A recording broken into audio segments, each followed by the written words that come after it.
I was staying at an Airbnb for a single night on a road trip I was taking last year. The place was a cabin-style home in a forest that was the halfway point along my road trip, so I was only staying there for a night, then heading back out to finish the drive. When I arrived, it was just before sunset.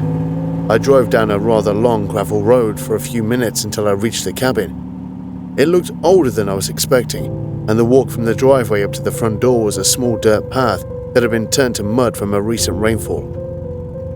When I finally managed to haul my bags inside, I took a look around. There were a few windows, so even with the sun partially up, it was still really dark inside. I turned on one of the lights in the corner of the room, but that was the only light in the entire cabin that worked. I sent a text to the host asking if I was missing a power switch or something, but already I was unhappy with this stay. Though it was just for a night, I tried not to stress over it too much. I put all my things in the bedroom, then went out to one of the sofa chairs in the living room. While it was really old and outdated with the decor, it was still cozy. I took my phone out and started planning out the second half of my drive tomorrow when a sudden knock came from the front door.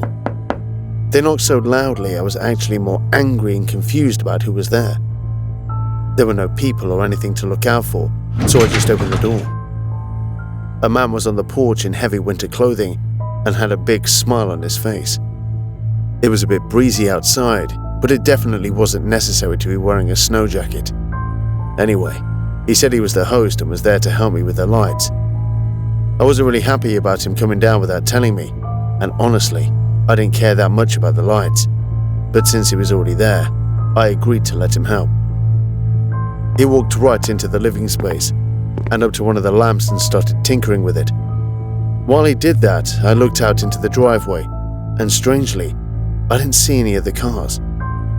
This place was so far out in the middle of nowhere, he had to have driven to have gotten here so quickly after I sent the text.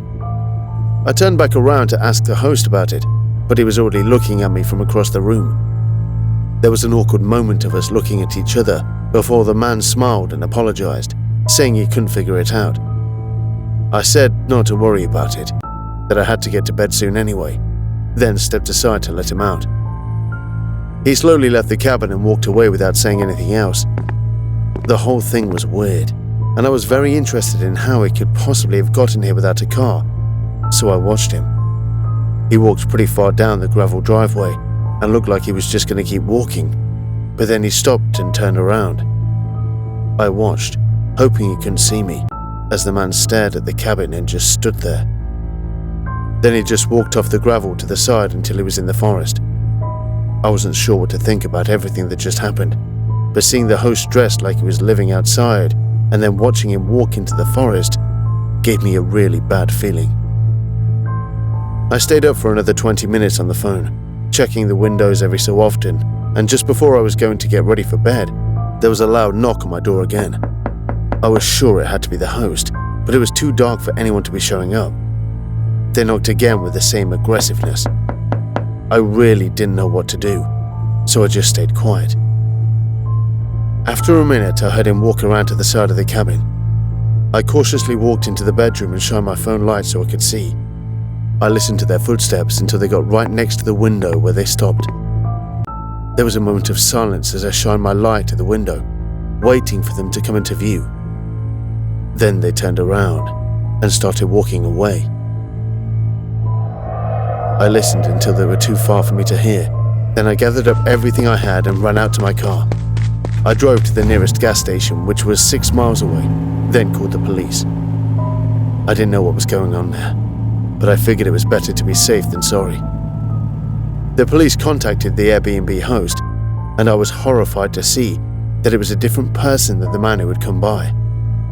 They couldn't figure out who the other man was or why he was there, which is even more horrifying. I continued my road trip in the morning once the short investigation was over with, but as I was driving, there was one thing that came up in my mind that I have yet to figure out. How did the man know the lights weren't working if he wasn't the host I had texted? Maybe he had gone in and broken the lamps himself before I arrived as part of some plan to get me to trust him. Or could he have been working with the host somehow? Either way, I still don't know what he was there trying to do, but I'm pretty sure I wouldn't be around anymore if I had stayed in that cabin. If you hit that like button, there's a good chance someone else's spine will get tingled by these stories. This past year, I stayed in a cabin that my friend has had for generations. It was a small 2-bedroom cabin that was basically in the middle of nowhere, but the whole family uses it as a vacation home for a weekend getaway or anything like that. I'd never been too interested in staying there because it only had a water well with a manual pump, and the only bathroom was outside that was across the yard. The only reason I stayed there for the first time was that I wanted to go somewhere to get away from everything for a couple of days, but I didn't have any money to rent my own cabin. When I got there, I was really surprised by how remote it was. I knew it was going to be far out, but this cabin felt like it was off the grid. I parked my car on the side and started the generator for electricity, then used the family key to get in. It wasn't bad at all, and for it being free, I really couldn't complain. I got everything set up the way I wanted and made sure nothing was wrong with the place. I made myself some tea and sat by the fireplace with my laptop. There was no service way out here, but I had some relaxing things I could work on without the internet. I really didn't keep track of time, but a few hours past sundown, I put everything away and was ready to hit the sack.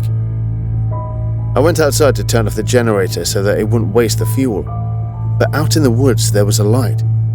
It was very noticeable, literally being the only visible light within miles of the cabin. I watched it move through the woods until it slowly disappeared far away.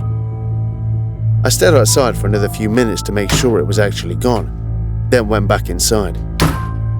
Being in such a remote cabin far from any sort of civilization made it really unnerving to see that someone happened to be so close by. I put out the fireplace and used the battery-powered lamp to get to the bedroom, then got in bed and fell asleep. In the morning, I got up at sunrise, made coffee, and stayed inside the cabin until midday. Then went out to take a walk around. I really wanted to see what was up with that light I'd seen, so I set out towards where I'd seen the light from last night. It took me around 20 minutes to get where I thought it was, but there didn't look like there was any walking path anywhere, so I didn't see any signs of anyone being here. After looking around, I went back to the cabin and went on with my day. I got the fireplace going again and did all the same stuff I did yesterday. When I was ready for bed, I went out to the generator, and again, I saw that light. It was in the same spot that I'd seen the night before, but this time it wasn't moving. It was staying still, glowing far off in the woods. I watched it for a minute, but it never moved or even flickered, so I went inside, and within the hour, I was in bed, sleeping. Sometime through the night, though, I woke up. I was groggy and tired, but I really had to use the bathroom. I stayed in bed for as long as I could, hoping the feeling would go away, but I just couldn't wait any longer. I threw on some clothes and some shoes, then grabbed the handheld lamp and went outside to the outhouse. I did my business, but on the walk back through the yard, I found footprints standing right in front of one of the windows. I looked closely, and I was sure they weren't mine. Then I saw the line of steps they took. They went all the way round the cabin until they veered off. I wasn't going to follow them away from the cabin, but when I looked up in the direction they were leading, it perfectly met up where I'd seen the lights out in the woods earlier, but now the light was gone. My stomach sank and I ran for the cabin. Then I got my bag and drove away in the dark, not even looking back. I'll probably never know exactly what happened that night at the cabin, but I'm not sure I even want to know. I was on a hike during a vacation I was taking last summer. One of my other plans had cancelled for that day, so the hike was a last-minute decision. The place I was at wasn't known for having that great of a nature scene or anything. It was mostly flat with woods all around, but I was just out there because I had nothing better to do. I found it a little odd how along this trail I kept seeing more paths branching off from the main one. They all looked small and thin, like they had been made by a few people trying to take a shortcut. But one of these paths caught my attention. It went straight off in a different direction than the main trail, and just from the way everything around it looked, I couldn't see any reason someone would go off that way. My curiosity got the best of me, and I decided to go down it just to see where it went. I was thinking it probably led to a pond or some other mildly cool place, but really, anything was better than the trail I was on before. I walked for about 15 minutes, which was much further than I was expecting, until I got to the end. It faded out into nothing but grass and trees. I continued walking past the end, just a few steps, and that's when I saw something not too far away. A cabin sitting right in the middle of the woods. The wood had moss covering it, and the ceiling looked like it was about to cave in at any second. I went up to the front of it and saw the door was missing, yet the trees blocked out most of the sunlight, making the inside hard to see. I took a few more steps closer until I was standing in the doorway. It was still really dark, but I could make out some debris scattered around the floor, like destroyed tables and pieces of wood. I held up my phone to provide me with some sort of light source, then walked further inside. There were 2 rooms, both mostly empty aside from the debris, but there was one door in the middle of the hallway that was half open. I looked in and saw a staircase leading down 10 to 15 steps into the basement. It was obviously really creepy and something straight out of a horror movie, but seeing as the entire cabin was empty and looking clearly abandoned, I didn't see any actual danger to it. I walked down to the bottom and was immediately hit with the odor. It smelled like it was infested with rats. I held up my phone towards the opening of the door and found that it was extremely small, like a small walk-in closet made of decaying wood. But on the other wall was another partially open door. My phone light barely reached the tiny opening, but I could see that it was some kind of long tunnel. I was too scared to go any closer, so I just stood at the steps and looked. From where I was, I could only see into the first few feet of the tunnel, but it was not well made and was crumbling in some parts, and everything past that was completely engulfed in darkness. Fear was slowly building in me, and it was then that I decided I'd had enough. I turned around to go back up the steps, but my phone passed over the room. A figure's eyes lit up in the room, standing in the corner under the stairs. I frantically sprinted up, tripping over the steps as my fear immediately took over me. I ran straight out of the cabin and all the way back to the main trail, not stopping until I was back in my car and driving out of the woods. I'm not sure who it was that I saw or what they were doing there, but the image of their eyes lighting up just a couple of feet from me in the dark basement still gives me nightmares. Thanks for listening. If you want to help build the True Chiller community, like, subscribe, and share.